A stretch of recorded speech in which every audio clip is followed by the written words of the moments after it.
your faces.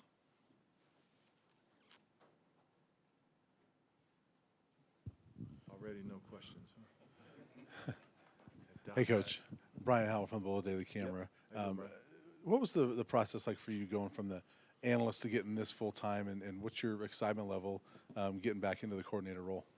Yeah, so last year in the summer, in fact, I was walking my daughter down the aisle. It was her wedding day, and I got a call from Coach Prime to come out. He wanted just somebody to come out and put some pro eyes on things, be around Shurmur. You know, had to be kind of an unofficial deal. As an analyst, you know, you really don't have a defined role. You're just helping with the coaches and whatnot. And so that's where it started. And then when I got here, as time went on, we all know kind of what happened. And things happen for reasons, you know, and then just tried to take over at the end. You know, unfortunately at the end, you know, of the 4 games that I was calling, really Shurmur was only really healthy for one of them, unfortunately. You know, the Oregon State game, he kind of came in banged up. You know, we had tried to change gears then. He was kind of banged up all week, you know, and he struggled through it. The next game against Arizona, did a good job. We were in a position to kick a field goal for the win. I think we scored 31, you know. The next week we kind of got worked when we went to Washington State. Well, he was hurt again, so he was in and out of the lineup. We played 3 quarterbacks. It was a tough scenario, but they battled through it. And then the last week against Utah, you know, we really tried to slow it down and give Ryan Staub the best opportunity to play a good game, which I thought he did. So, you know, we're kind of working the throttle and trying to get through it and win games. And unfortunately, we didn't win the games. But, you know, it was, I guess every experience in life is something you can learn from, you know. And so then we move on, and now we're able to kind of set some stakes in the ground and do some things that we need to do better to play winning football. You know, winning football is what you need to do, and it obviously starts by being able to run the ball and protect the passer. You know, we obviously know how dynamic Shurmur can be. You know, it was a credit to our guys this offseason. They went out and got us some quality big people that will help us be able to do that so we can play winning football. You know, thought early in the year, you know, we did some really good things. But then when we had to really drop our anchor and block guys and, you know, run the ball, pass the ball, and do more things, that's kind of where we struggled. And then it just kind of vibrates through your team. So. Hey, Coach. Jake Schwanitz, DMVR. Last season, Dylan Edwards really exploded onto the scene, and then he struggled to kind of get back to that production. How do you project his role just this year? Any changes to what you expect out of him? Yeah, we're going to try to use his talents and his strengths. Obviously, he can be very dynamic with the ball in his hands. You know, he had a lot of production early on, and then as the season wore on, you know, I think it's fair to say he got kind of banged up too. I don't think there's the same injury criteria, so we can talk about that stuff, unlike the other league, right?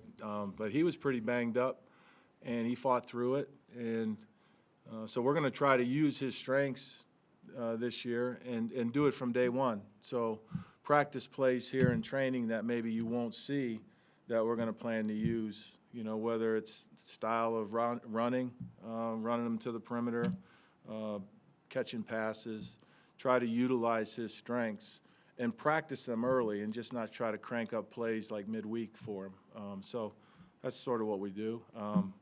And it's really, I think that's kind of the NFL thing. You know, you're always trying to maximize the strengths of the players you have first. Like we talked to the quarterbacks about the 4 pillars of decision-making. It starts with matchup, and then it's space, numbers, and leverage, you know, but you always got to be aware of, okay, is Travis in the game? Is Dylan in the game?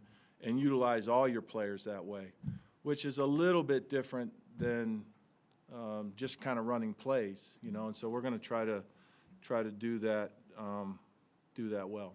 Try to. Coach Matt Smith, 104.3 The Fan. Good to see you again.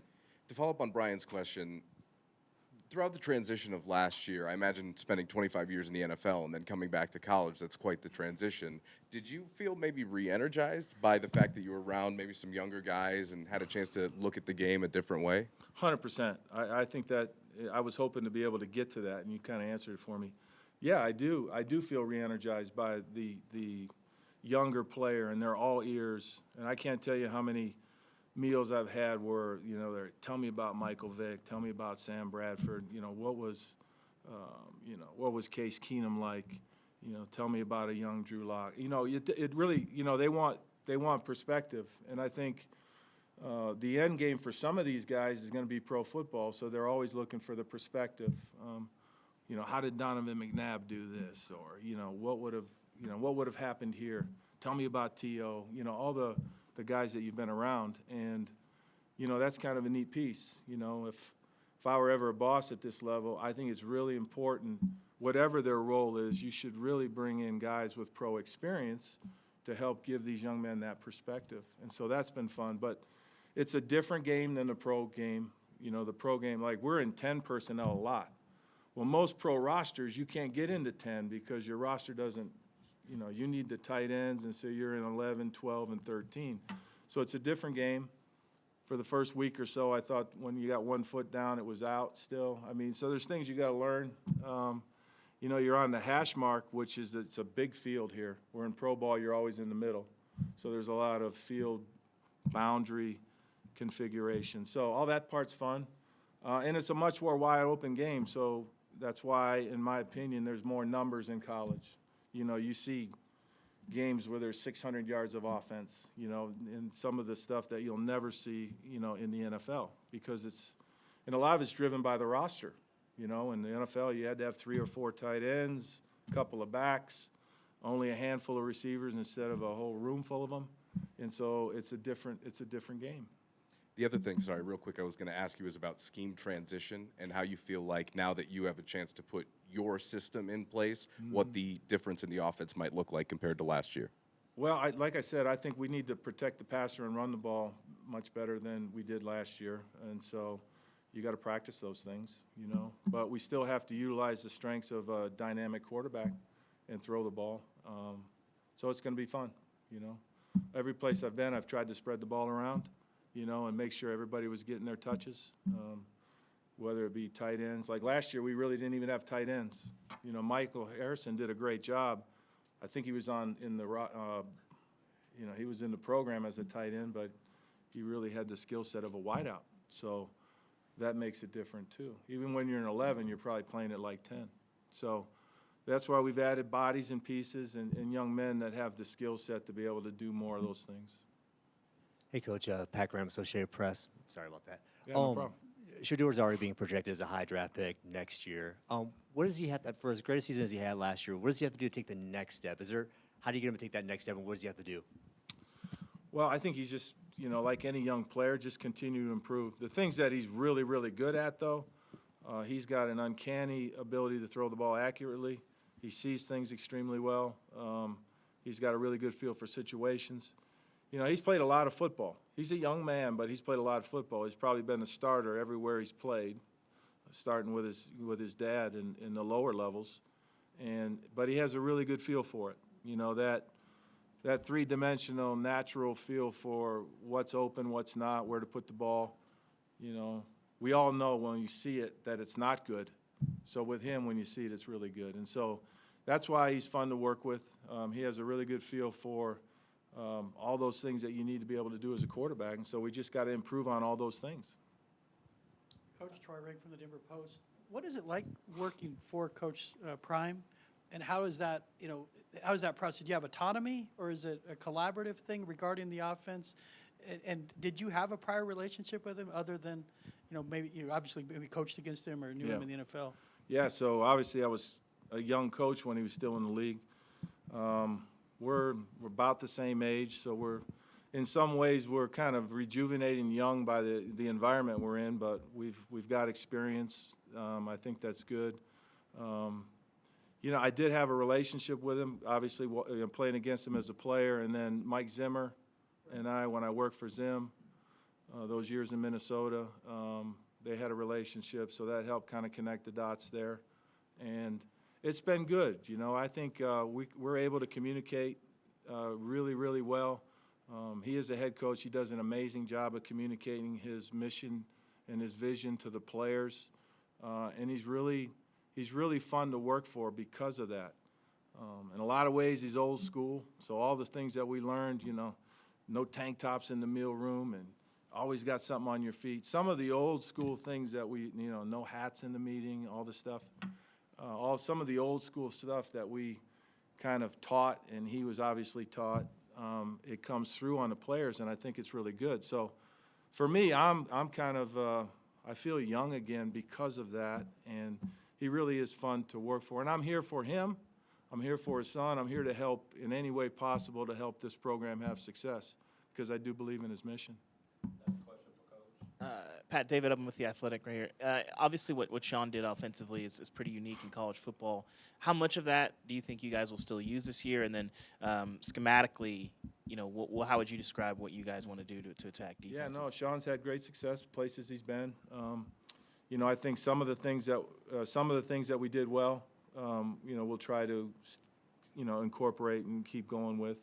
But then there's obviously other things that we're going to do that's going to be way different. So I think because you have returning players, and I've kind of always, you know, I don't mind what we call it. If it's curl flat, there's 5 ways to call it, so let's call it. And then some of the stakes that are in the ground from last year, you know, we called it an apple last year. This year it's an orange. You know, we're gonna go with that a little bit because then for the guys that are here, you know, they don't get that. Oh man, we're starting over. You know, I think it's good when you take over something and you have new players. That if there's something they can hang their hat on. And so what we're going to do is go back and look at the things that we did well last year that we continue to like, and then add things to it that will help us be even better. And really, believe it or not, they're doing the same thing in the Kansas City Chiefs building. That's what we do as coaches, you know. Places I've been, you know, if you had a play that you loved that didn't work real well, you'd say, let's put that one on the shelf, you know. Then you move on to something else. Then you look at trends, right? Are things trending in college or pro football that are good? And then you try to make it your own and make it better. You know, the first year of football, everybody invented everything, and we've been copying it all since. And I think that's pretty much what it's all about. Thank you, Coach. That it? Yes, sir. You didn't tell them That how was Play quick. 23 worked. Oh, yeah, play 23. So we were in their script, and he came in and he said, you know, play 23, I think, went for a touchdown today. So that was his play. Dumbo Wright Liz went for a touchdown. So anyways. So if you guys got any ideas, and I'm sure you got a lot of great ideas, just get them to us. We'll run it. All right? All right, guys.